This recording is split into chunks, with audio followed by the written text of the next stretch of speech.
హల్లెలూయా. ఏం చెప్పాలి, ఆ ప్రమాదం నుంచి దేవుడు మనల్ని ఏం చేస్తున్నారు, విడిపిస్తున్నాడు. హల్లెలూయా హల్లెలూయా. మన కష్టాలు ఉన్నాయి, సమస్యలు ఉన్నాయి, బాధలు ఉన్నాయి, పోరాటాలు ఉన్నాయి, చెప్పలేని పరిస్థితులు మనకు ఉన్నాయి. మన ఊర్లో కానీ ఇక్కడ కూడా ఉండవచ్చు. కానీ అన్నిటినీ ఎరిగిన దేవుడు ఏం చేస్తున్నాడు, మన కోసం అద్భుతాలు చేస్తున్నాడు. హల్లెలూయా హల్లెలూయా. ప్రియమైన పాస్టర్ గారు హల్లెలూయా చక్కగా దేవుని వాక్యం, దేవుని యొక్క సిలువల గురించి చక్కగా మాట్లాడారు. హల్లెలూయా. 10 నిమిషాలు కూడా నేను కూడా మాట్లాడతాను. దేవుని వాక్యం మనం వింటాం. హల్లెలూయా. దేవుడు చేసిన మేలు బట్టి మనం రోజు దేవుడికి ఏం చేయాలి, స్తుతులు చెల్లించాలి. మనం చదువుతాము. హల్లెలూయా.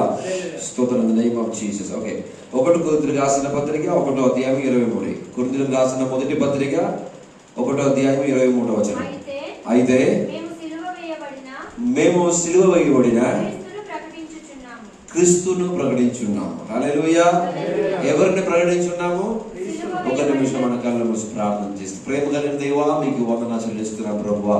వినిన వాక్యం ద్వారా మీరే మాతో మాట్లాడమని ప్రార్థన, పరిశుద్ధాత్మ శక్తితో మా ఒక్కరిని మీరు నింపండి ప్రభువా. మీ ప్రేమతో, మీ శక్తితో, మీ ఆత్మతో మమ్మల్ని నింపి బలపరచండి ప్రభువా. అన్ని పోరాటాలను మేము విడిపించండి ప్రభువా. ఎటువంటి పరిస్థితులతో వాళ్ళు ఇక్కడ వచ్చి ఉన్నారో వాళ్ళన్నిటిలో వాళ్ళని విడిపించమని మేము ప్రార్థన చేస్తున్నాం ప్రభువా. మీరే మాకు తండ్రిగా, మీరే మాకు కాపరిగా ఉండి నడిపించమని ప్రార్థన చేస్తున్నాం. యేసు నామములో అడిగి వేడుకున్నాం తండ్రి. ఆమేన్ ఆమేన్ ఆమేన్. మరొకసారి ఇప్పుడు చదువుతాం. అయితే మేము సిలువ వేయబడిన క్రీస్తును ప్రకటించుచున్నాము. హల్లెలూయా. ఎవరిని ప్రకటిస్తున్నాము? మనము సిలువ వేయబడిన క్రీస్తును మనం ఏం చేస్తున్నాము, ప్రకటిస్తున్నాము. ఈ సిలువను గురించి మాట్లాడే చాలా విషయాలు ఉన్నాయి. హల్లెలూయా. బైబిల్లో చెప్పబడుతున్న 2 సిలువలు ఉన్నాయి. ఒకటి యేసుక్రీస్తు మోసిన సిలువ, 2 మనం మోయవలసిన సిలువ. హల్లెలూయా. ఏంటంటే చెప్పండి, యేసుక్రీస్తు మోసిన సిలువ, రెండోది మనం మోయవలసిన సిలువ. హల్లెలూయా. మనం కొన్ని కార్యాలు చేసి పెట్టినాం కదా, అదన్నీ ఆయన మోయలేడు. హల్లెలూయా. అదే అన్ని ఎవరే మోయాలి, మనమే మోయాలి. హల్లెలూయా. అప్పుడు కూడా నువ్వు 2 సిలువలు మోయాలి. ఒకటి నీ సిలువ మోయాలి, 2 ఆయన ఒక సిలువ కూడా మోయాలి. హల్లెలూయా. కానీ ఆయన సిలువ మోయడానికి ఒక తేడా ఉంది. ఆయన సిలువను మోసింది మన పాపానికి కలిగిన సిలువను మోసాడు. హల్లెలూయా. దేనికి? పాపము సంబంధించిన సిలువను మోసాడు. ఆ సిలువ మనం మోయలేము, ఎందుకంటే మనం అందరం పాపులు కదా. అందుకోసం ఆ సిలువను మనం మోయలేము. కానీ మనం ఎలాంటి సిలువ మోయాలని బైబిల్ చెప్పబడుతుందంటే, ఆయన సువార్తను సంబంధించిన సిలువను మనం ఏం చేయాలి, మన బెల్లారంలో ఎప్పుడు మనం చదువుతున్నప్పుడు ఆయన గుర్తింపు కోసం మనం చేస్తున్నాము, ఆ బెల్లారంలో పాల్గొంటున్నాము. అవునా కదండి? అలాగే మనము మన సిలువను మోయాలి. తర్వాత ఏం మోయాలి, ఆయన సువార్త, ఆయన సిలువను కూడా మనం ఏం చేయాలి, చెప్పండమ్మా, మోయాలి. It's a responsibility. తెలుగులో బాధ్యత కలిగి మనం ఉండాలి. అంటే మనకు కొన్నిసార్లు మనకి ఏం లేదండి, మన జీవితంలో బాధ్యత లేకుండా ఉన్నాము. పరిచర్య గురించి, సువార్తల గురించి ఒక బాధ్యత లేకుండా ఉన్నాము. ఇక్కడ చెప్పబడుతుంది మన బాధ్యత అన్ని దేనిలో ఉండాలి, దేవుని సిలువ మోయడంలో మనం బాధ్యత కలిగి ఉండాలి. హల్లెలూయా. దేవుడిని ప్రేమించేవాడుగా మనం ఉండాలంటే మన సిలువను మోయాలి. అలాగే దేవుడు మనకి ఇచ్చిన పరిచర్య అనగా సిలువను కూడా ఏం చేయాలి, మోయాలి. హల్లెలూయా. అప్పుడు పౌలు ఏం చెప్తున్నాడంటే, మీరు ఎవరి గురించి ప్రస్తావిస్తున్నారు, ఎవరి గురించి ప్రకటిస్తున్నారు? సిలువలో వేయబడిన క్రీస్తును ప్రకటిస్తున్నాము. హల్లెలూయా. అప్పుడు ఒకటి నేను చెప్తున్నాను మీకు, ఆ సిలువలో ప్రభు ఎంతో కష్టపడ్డారు. దాని గురించి మనం విన్నాం కదా. అది ఎంత భారము, ఎంతో శ్రమలతో, ఎంతో బాధతో, ఎంతో సమస్యతో, ఎన్నో కష్టంతో ఆ సిలువను మోసుకొని యేసు ప్రభు మన కోసం ఏం చేశాడు, ఆ సిలువలో యాగమయ్యాడు. హల్లెలూయా. అంటే అక్కడ మనం అర్థం చేసుకోవలసిన ఒక పెద్ద విషయం ఏంటంటే, మనం మోయవలసిన సిలువను ఆయన మన కోసం ఏం చేశాడు, బల్లారంలో కొంతమంది పాస్టర్లు వాక్యాలు చెప్తుంటే ఏమో ఆ యేసుక్రీస్తు సిలువ మోసింది ఆయన చేసిన తప్పు కోసం అనుకుంటాం. హల్లెలూయా. అలా మాట్లాడుతున్నారు వాక్యాలు. హల్లెలూయా. ప్రసంగం చేస్తున్నాం, అలా ప్రసంగం చేసుకుని వెళ్తున్నాను. హల్లెలూయా.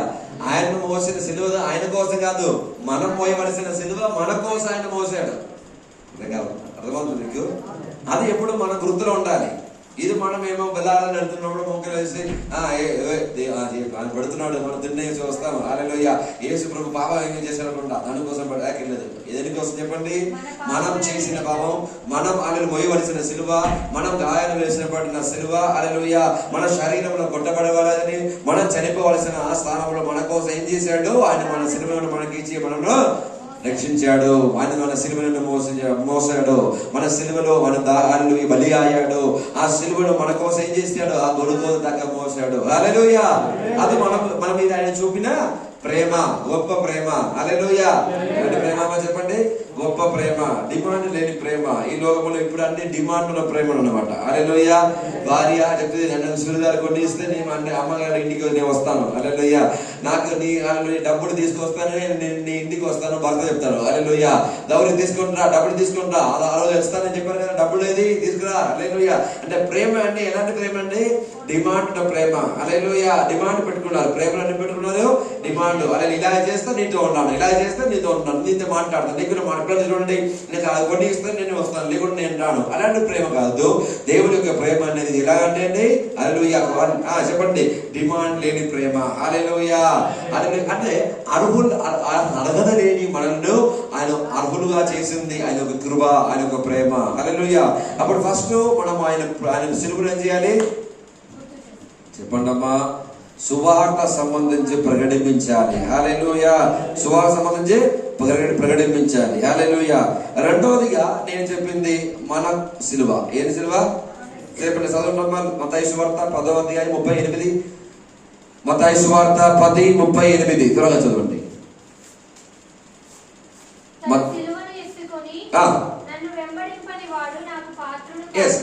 ఎవరి సిలువ? ఇక్కడ కూడా కొద్దిగా పాస్టర్లు యేసు సిలువ చెప్తున్నారు కాదు కదా, ఆయన సిలువ అంటే ఆయన చెప్పేవాడు. హల్లెలూయా.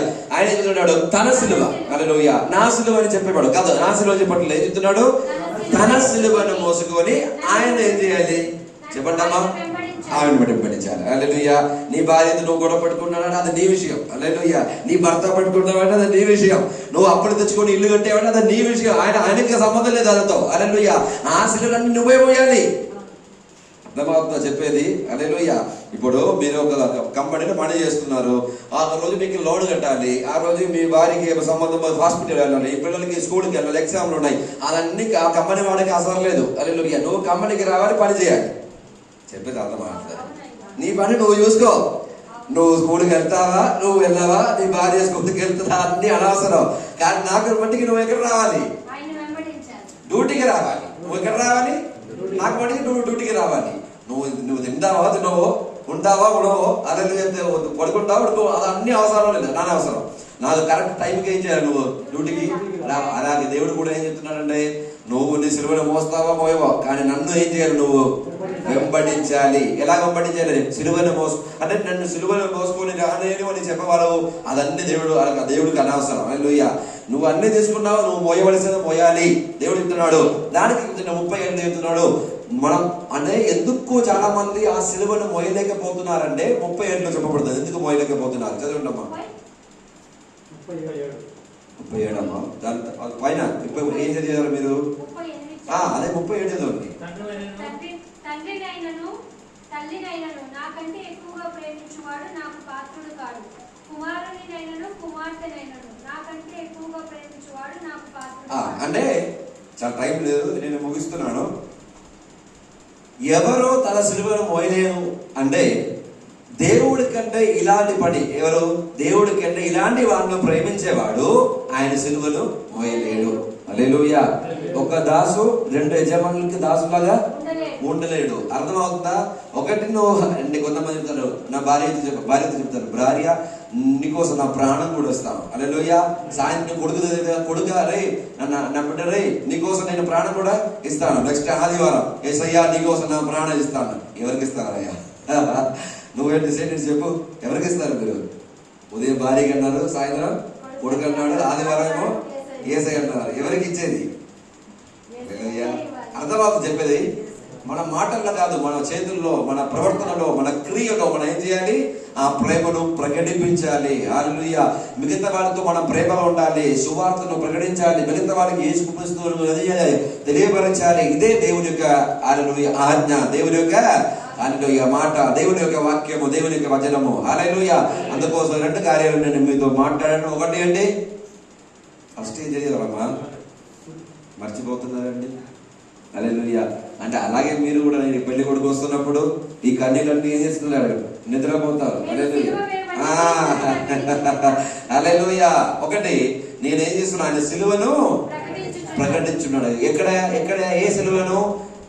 ఆయన వేయబడిన సిలువను ఏం చేస్తున్నాను? ప్రకటించున్నాను. అప్పుడు ఫస్ట్ మీరు ఏం చేయాలి? ఆ సిలువను ప్రకటించాలి. 2, మీరు మీ సిలువను ఎత్తుకొని ప్రభువును వెంబడించాలి. 2 కార్యాలు చేయాలి. ఇది చెప్పాలంటే చాలా విషయాలు ఉన్నాయి, ఊరికి జస్ట్ ఒక హెడ్డింగ్ చెప్పాను అంతే. హల్లెలూయా. ఈ 2 విషయాలు మీరేం చేయాలి లైఫ్ లో? చెప్పండి. లోకాన్ని వెంబడించేవాడు ఇది 2 చేయలేడు. అర్థమవుతుందా? డబ్బులు వెనక్కి వెళ్ళేవాడు, భార్య వెనక్కి వెళ్ళేవాడు, భర్త వెనక్కి వెళ్ళేవాడు, పిల్లలు వెనక్కి వెళ్ళేవాడు, అదే జాబ్ వెనక్కి వెళ్ళేవాడు. అంటే దాని వెనక అంటే దాని మనకు అవసరంగా ఉండాలి, కానీ అదే మనకు అవసరంగా ఉండకూడదు. హల్లెలూయా. అర్థమవుతుందా? అది మన జీవితంలో ఈ వాక్యములో మనం పాటించాలి. ఈ వాక్య ప్రకారం దేవుడు మిమ్మల్ని అందరినీ దీవెనగా ఈ మంచి అవకాశం ఇచ్చిన ప్రియమైన శాలేంద్ర పాస్టర్ గారికి నా వందనాలు తెలియపడు. దేవుడు మిమ్మల్ని అందరికీ దీవించును గాక. మీకు